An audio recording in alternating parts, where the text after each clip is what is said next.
పవన్ కళ్యాణ్ గారు కూడా పిఠాపురంలో ఏదో మాట్లాడాడు. ఆయన రాష్ట్ర నాయకుడు, ఆఖరికి పిఠాపురంకి ఆయన చెప్పుకుంటుంటాడు, నేను రాష్ట్రాన్ని నేను తొక్కుతా, నేను తాట తీస్తా, నేను తోలు తీస్తానని చెప్పి పిఠాపురం ఎమ్మెల్యే నియోజకవర్గానికి పరిమితమైపోయి ఆడే అతుక్కోపోయి ఉన్నాడు. ఎందుకంటే ఈసారి ఇది కూడా ఎట్టా ఎగురుతుంది అనుకోండి, పిఠాపురం కూడా ఆ రిజల్ట్ కూడా చూస్తా ఉన్నాం.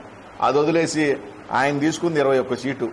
ఆ 21 సీట్లో ఒకటి గెలసద్దా, ముందు 2 ఉంటుందా, తర్వాత 1 ఉంటుందా అని కూడా తెలియని పరిస్థితుల్లో ఆయన ఉంటే, జగన్మోహన్ రెడ్డి గారు మేము అధికారంలో రాగానే తీహార్ జైల్లో పెడతా, ఇంకో దగ్గర పెడతా, ఎందుకు ఎదవ ప్రగల్భాలు? జైలు కాదు కదా.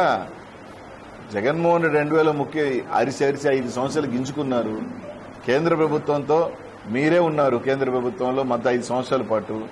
5 సంవత్సరాల పాటు వాళ్ళతో ఉన్నారు. ఏం పీకారు? ఏమీ పీకలేకపోయారు.